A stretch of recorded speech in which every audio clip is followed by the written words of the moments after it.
హైదరాబాద్ లో కన్సల్టేషన్ మరియు 3,500 రూపాయల colour Doppler test Avis hospitals లో ఉచితంగా పొందండి. నమస్తే రమగారు. నమస్తే జయ. రమగారు, ఈ రోజుల్లో పిల్లల్ని చూసుకుంటే చిన్న వయసుల్లోనే ఉద్యోగాలు సంపాదించేసుకుంటున్నారు. క్యాంపస్లు అనేవి వచ్చేసినాయి. చదువుతూ ఉండగానే క్యాంపస్లో సెలెక్ట్ అయిపోవటం, జాబ్స్లోకి వెళ్ళిపోతున్నారు. జాబ్ రాగానే సహజంగా ఏం ఆలోచిస్తాం పేరెంట్స్గా? పిల్లలకి పెళ్ళిళ్ళు, ఆడపిల్లైనా మగపిల్లడైనా. చదువుకున్నన్ని రోజులు పొద్దున్నుంచి రాత్రి దాకా చదువుతోనే సరిపోతూ ఉంటుంది. స్కూలు, కాలేజీ, హోమ్ ట్యూషన్సో సపరేట్ సబ్జెక్ట్స్ కోసం ట్యూషన్సో ఇట్లా. ఇది అయిపోయిన వెంటనే ఉద్యోగం, పెళ్ళి, అన్నీ బాగున్నాయి. చక్కటి సంపాదన కూడా ఉంటుంది. కానీ పని పాటల విషయంలోనే చాలా ఇబ్బందులు పడిపోతున్నారండి.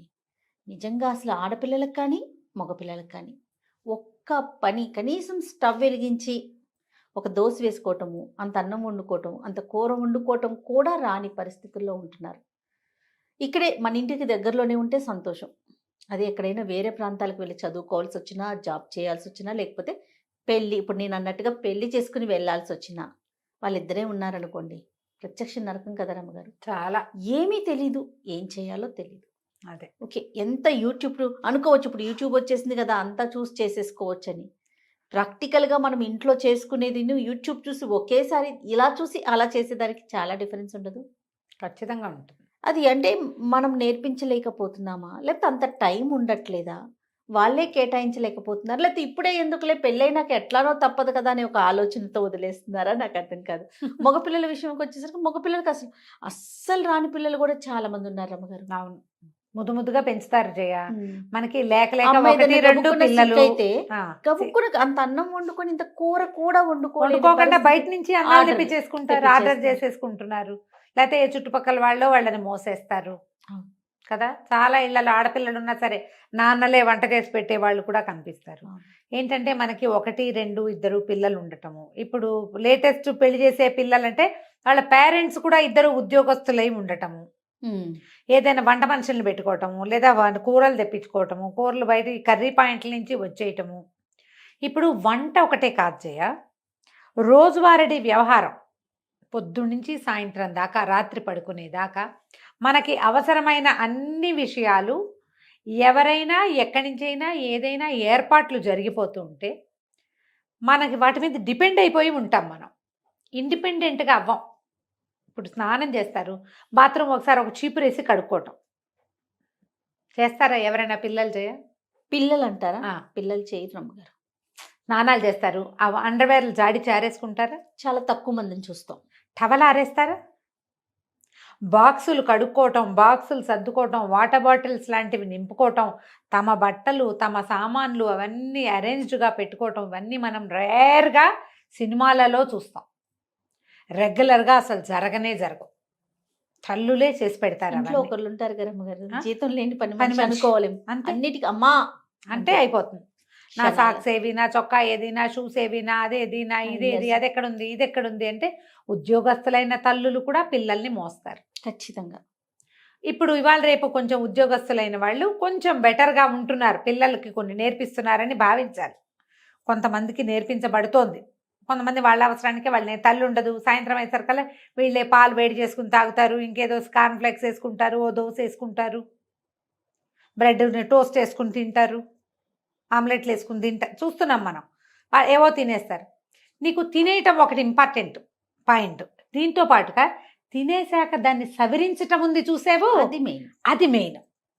కానీ తల్లులు ఏం కోరుకుంటారు? తింటున్నారా, ఓకే, ఆ టైంకి నేనున్నా లేకపోయినా కడుపు నిండుతుంది కదా. ఆ గ్లాసు ఆ సింక్లో పెట్టటము, ఆ గ్లాసు కడిగి పెట్టటము, ఆ ఆమ్లెట్ వేసుకున్నదో, ఆ దోశ వేసుకున్నదో, ఆ పెనం యథాప్రకారం ఏ ప్లేస్లో తీసారో ఆ ప్లేస్లో పెట్టేయటం, మిగిలిన దోశ పిండి ఎత్తి ఫ్రిడ్జ్లో పెట్టడం. ఎలా తమ వంటింట్లోకి ఎంటర్ అయినప్పుడు వంటిల్లు ఎట్లా ప్లాన్డ్గా ఉందో అదే ప్లాన్లోకి మళ్ళీ వెనక్కి తెస్తున్నారా, ఇది మనం నేర్పించాలి. ఇప్పుడు పిల్లలకి లైన్గా పనులు చేయటం వస్తాయి.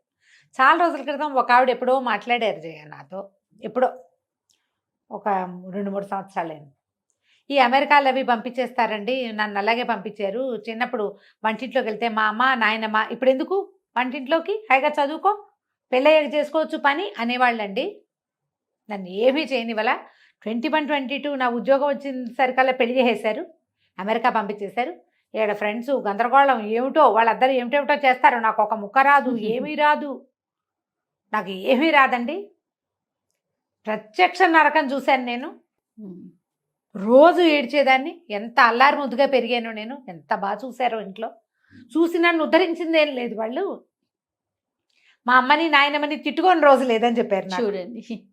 వీళ్ళ వల్ల కదా నేను ఇలా స్టూపిడ్లా అయ్యాను. ఇదేమిటి ఇంత దద్దమ్మలా ఉన్నాను, వాళ్ళందరూ బాగా చేస్తున్నారు, ఇతనేమో వాళ్ళు బాగా చేస్తున్నారు, నువ్వు ఎందుకు చేయమంటాడు. ఇంట్లో ఉంటాను, ఉంటే ఏమిటి నాకు రావాలిగా పని. వంట రాదు, పని రాదు, లైన్గా పని చేయటం అనేది ఒక స్టామినా.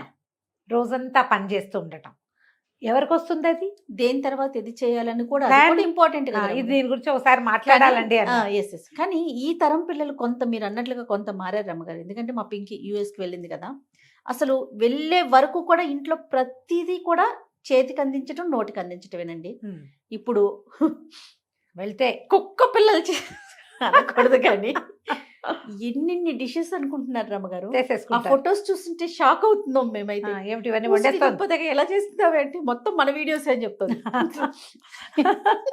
యూట్యూబ్ లో ఇప్పుడు ఒంటరిగా ఉంటే కొన్నాళ్ళు ఉద్యోగం కోసం శుభ్రంగా చేసుకునే పిల్లలు కూడా కనిపిస్తున్నారు. కానీ ఇబ్బంది కదా, ఇబ్బంది.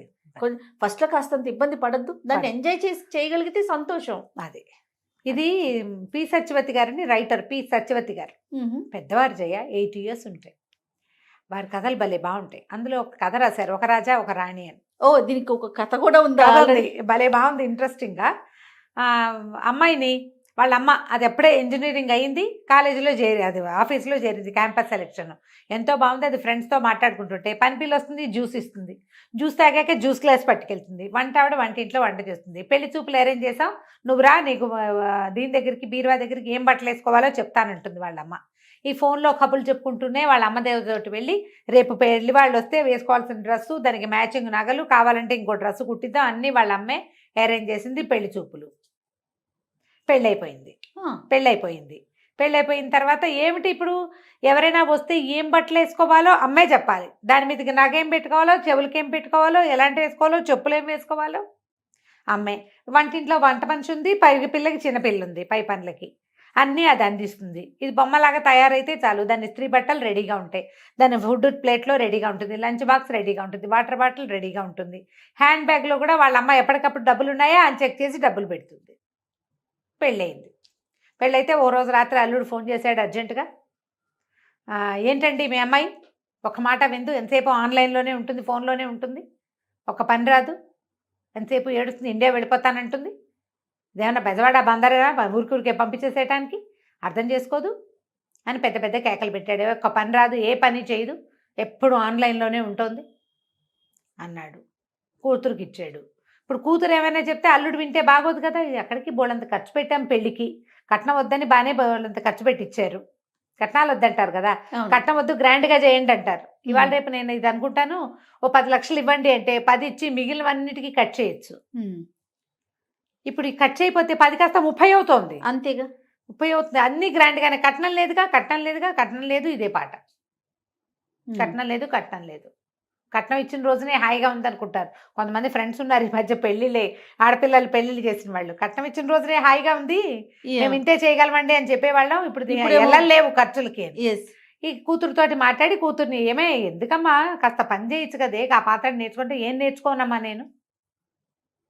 నేనేం నేర్చుకోను, ఏనాడైనా నన్ను ఏమైనా చేయనిచ్చారా, ఆఖరికి నా కాఫీ గ్లాస్ కూడా పని పిల్లే పట్టుకెళ్ళలేదు కదా, నాతో మీరు అడ్జస్ట్ అయ్యారు, ఇప్పుడు నేను ఎట్లా అడ్జస్ట్ అవ్వను ఇతనితోటి, ఎంతసేపు నన్ను పని మనిషిని అనుకుంటాడు, వాళ్ళ అమ్మలాగా చేయట్లేదంటాడు, కౌంటర్ శుభ్రంగా లేదంటాడు, బాత్రూములు కడగమంటాడు, నేను ఎప్పుడైనా చేశాను, ఇప్పుడు నన్ను అవన్నీ చేయమంటున్నాడు, నా వల్ల కాదు, బయటికి వెళ్ళడానికి వీలు లేదు, ఉద్యోగం లేదు, 6 నెలలు డిపెండెంట్ వీసా మీద ఉంటారు, శుభ్రంగా అక్కడే ఉంటే నేను ఇదయ్యేవాదని, టీమ్ లీడర్ అయిపోయేదాన్ని, ఉద్యోగం లేదు, డ్రైవింగ్ లైసెన్స్ లేదు, పబ్లిక్ ట్రాన్స్పోర్ట్ లేదు, జైల్లాగా ఉంది నాకు ఇల్లు, పని పని పని పని అంటాడు, ఎంతసేపు ఫ్రెండ్స్ని పిలుస్తాడు భోజనానికి, వాళ్ళంతకి వెళ్ళి తిన్నాం కదా మనము వండాలంటాడు, నా వల్ల అవన్నీ కావట్లేదని లబో దిబోమని పెళ్ళాడు. ఆవిడకి గుర్తొచ్చింది, తను ఉద్యోగం చేసే రోజున కూతురు పుడితే వాళ్ళ అమ్మ, ఇంత చంటి పిల్లతో నువ్వేం చేస్తావు, నీ దారి నువ్వు జాబుకు పో, పిల్లని నేను పెంచుతాలే అని చంటి పిల్లని 6 నెలలు ఉండి ఆ పిల్లని తీసుకుపోయింది వాళ్ళమ్మ. 10 ఏళ్ళు ఆవిడ పెంచింది. తర్వాత 13 ఏళ్ళు ఈవిడ దగ్గర ఉంది. అమ్మకు ఫోన్ చేసి నువ్వే చేసావు, దానికి ఒక్క పని రాదు అని పోటాడు. వాళ్ళమ్మని అవునే నాకు ఉద్యోగం సద్యోగం లేదు, చదువుకోలేదు, నువ్వు చదువుకున్నావు, ఉద్యోగం చేస్తున్నావు, నిన్ను ఉద్యోగం చేసుకొని ఇవ్వాలని నీ వెసులుబాటు కోసం నీ పిల్లని నేను పెంచాను. 10 ఏళ్ళు చిన్నపిల్ల నా దగ్గర ఉన్నప్పుడు నీ దగ్గరకు వచ్చాక పెద్దదైంది. నువ్వు అలాగే మెయింటైన్ చేసావు. ఇంట్లో వంట మనిషి ఉంది, పై పనులకి పని పిల్ల ఉంది, కొన్ని మిగిలిన పై పనులన్నీ నువ్వు సర్దావు. పిల్లకి నచ్చ చెప్పుకోమంటే ఈవిడ పోయి వియ్యపురాలకి ఫోన్ చేసింది. వియ్యపురాలతో మాట్లాడితే వియ్యపురాలు ఏరా ఏమిట్రా కాస్త ఆలోచించు, కొంచెం హెల్ప్ చేయండి. ఏం హెల్ప్ చేయాలమ్మా, ఇవన్నీ చేయలేకే కదా నేను పెళ్లి చేసుకుందంటాడు కొడుకు. అనేసరికల్ మరి పని చేయాలంటే నువ్వు చదువుకున్న పిల్లని ఎందుకు కావాలనుకున్నావురా అంటే ఏమో నాకేం తెలుసు, అన్నీ మంచివి, కాలేజీ ఇంటర్మీడియట్ కాలేజీ మంచిది మీరే సెలెక్ట్ చేశారు, డిగ్రీ ఇంజనీరింగ్ కాలేజీ మంచిది, ఇదే మంచిది అన్నారు, 4 క్యాంపస్లు వస్తే ఇదే మంచిదని ఓ క్యాంపస్కి పంపారు, 6 డజన్ కాలేజీల్లో సీట్ వస్తే ఈ కాలేజీయే మంచిదన్నారు, ఈ సంబంధం మంచిదని నువ్వు చెప్పావు, నేను చేసుకున్నా అంతే. నాకు కావాల్సినవన్నీ మీరు అవన్నీ సరిగ్గా చేసినప్పుడు ఇది కూడా సరిగ్గా చేసి ఉండాలిగా మీరు అనేసాడు. ఈ పిల్ల ఏడ్చుకుంటూ వాళ్ళ ఫ్రెండ్కి ఎవరికో ఫోన్ చేసింది. నేనేం చేయను, నాకు అర్థం కావట్లేదు, ఇది ఒక జైల్లాగా ఉంది, ఎంతసేపు పని అంటాడు, హెల్ప్ చేయమంటే ఇవన్నీ చేయకుండా ఉండడానికే నేను పెళ్లి చేసుకున్నానని చెప్తున్నాడు సిగ్గు లేకుండా. పెళ్లి చేసుకుంటే పెళ్ళాన్ని చేసేస్తుందని మొన్న కీర్తి చెప్తోంది కదా, వాళ్ళ చుట్టాల అబ్బాయి ఇండియన్ అమ్మాయిని పెళ్లి చేసుకుంటే వాళ్ళైతే అన్ని పిలవగానే అన్ని చేసి పెడతారు, అమెరికన్ అమ్మాయిని చేసుకుంటే అదేం పని చేయదు, ఇండియా నుంచి తెచ్చుకుంటాను, ఇండియా నుంచి ఆడవాళ్ళు ఏంటంటే మా అమ్మ చేసినట్టే ఎందుకు చేయమంటాడు, మా అమ్మ వర్కింగ్ ఆవిడన్నీ చేసేది, నువ్వు ఎందుకు చేయమని అడుగుతారు. అవునవును, ఇక్కడ కౌన్సిలింగ్ దొరుకుతాయి, థెరపీలు దొరుకుతాయి, వాటికి వెళ్ళండి, మీ ఇద్దరు కూర్చొని మాట్లాడుకుని కొంచెం సార్ట్ అవుట్ చేసుకోండి అని ఫ్రెండ్ సలహా చెప్పింది. మన ఇళ్లలో ఇలాగే ఉంటుంది. ఈ పిల్ల చెప్పింది మా అమ్మ ఎక్కడైనా బిజీగా ఉన్నా మా వంట ఆవిడ రాపోయినా నేను మా నాన్న హాయిగా బయటకు వెళ్ళి తినేసి సినిమాలకు వెళ్ళి ఎంజాయ్ చేసేవాళ్ళం, వంట మనిషి రాకపోతే బయటకు తినచ్చని ఒక ఆసరా ఉండేది. ఇప్పుడు ఇక్కడ ఏంటి అన్ని మనుషులు నేనే, అంతేగా, వంట మనిషి, పని మనిషి, ఇంకో మనిషి, క్లీనింగ్ మనిషి. కొంతకాలం గడిచింది, వీళ్ళు ఎలాగో అడ్జస్ట్ అయ్యారు. వీళ్ళకో పిల్ల పుట్టింది. వసుంధర గారు కూతురు దగ్గరికి తల్లి వచ్చి పురుడు పోసింది, పిల్లని నేను తీసుకెళ్తాను అని చెప్పింది. చెప్పేసరికి ఇంకో యువరాణిని తయారు చేయండి అన్నాడు అల్లుడు. వాళ్ళ అల్లుడు తండ్రి ఏమో పంపించరా, వాళ్ళే కాదు మేము కూడా ఉన్నాం కదా, మేము పంచుకుంటానులే, ఆవిడ ఒకదాని మీద పడేయకుండా పిల్లని 4 రోజులట్టు తిప్పి కొంచెం పెద్దదయ్యాక మీకు ఇస్తాము అంటే, ఈ అమ్మాయి ఏం చెప్పిందంటే, వద్దమ్మా నువ్వు అడ్జస్ట్మెంట్ నేర్చుకోమన్నావు, నేను నేర్చుకున్నా, ఇప్పుడు కూడా ఈ అడ్జస్ట్మెంట్ నేనే చేసుకుంటా, మాతో పాటే ఉంటే అడ్జస్ట్ అవటం మా పిల్లకి అలవాటు అవుతుంది, మీ దగ్గర ఉంటే అవ్వదు, నేను నా పిల్లని నీకు ఇవ్వనని చెప్పేసి. ఈ కొత్త డైలాగులకి తల్లి ఆశ్చర్యపోయింది. ఎందుకంటే జీవితంలో ఒకసారి కనుక మనం ముందుకెళ్తే మనకి తెలుస్తుంది. పెద్దవాళ్ళు ఏం చేస్తామంటే మనము పిల్లలకి చక్కగా ఉండటం, మేనర్సు గీనర్సు నేర్పిస్తాం కదా, నీట్గా డ్రెస్ చేసుకోవడం, బాగా కూర్చోవడం, కాళ్ళ దగ్గర పెట్టుకో, ఇలాంటివి చెప్తాం కదా. లైన్గా పని చేయటము, అడ్జస్ట్మెంట్ ఉండటము, లొంగి ఉండటము మనం ప్రాక్టీస్ చెయ్యం, ఇవ్వం మనం.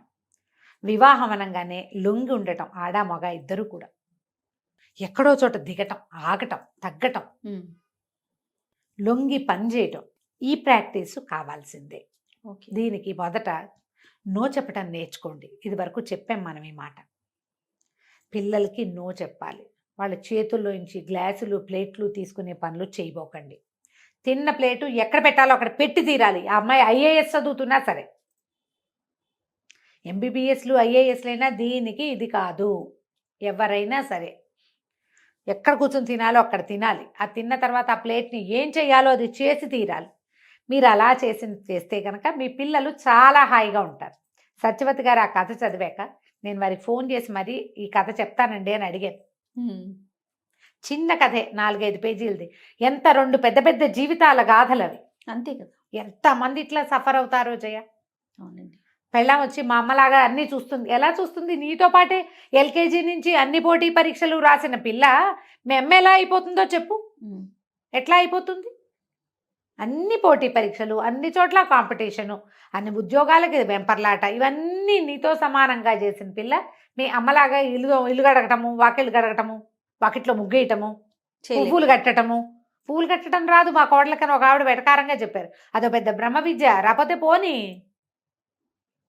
వరకు నేర్చుకునేవాళ్ళం చిన్నప్పుడు. ఎండాకాలం పువ్వులు కట్టడం నేర్చుకోవటం, ముగ్గులు వేయటం నేర్చుకోవటం, మెహందీ పెట్టడం, అవన్నీ నేర్చుకునేవాళ్ళం. ఇప్పుడు అసలు ఏవి పిల్లలకి, వాళ్ళకి ఇంట్రెస్ట్ ఉంటే నేర్చుకుంటారు, లేకపోతే లేదు.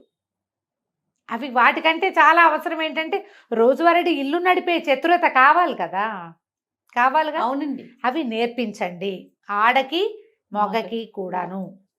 డెఫినెట్. ఆలోచించండి ఇలాగా. రైట్ రామ్ గారు, నమస్తే. నమస్తే జయ.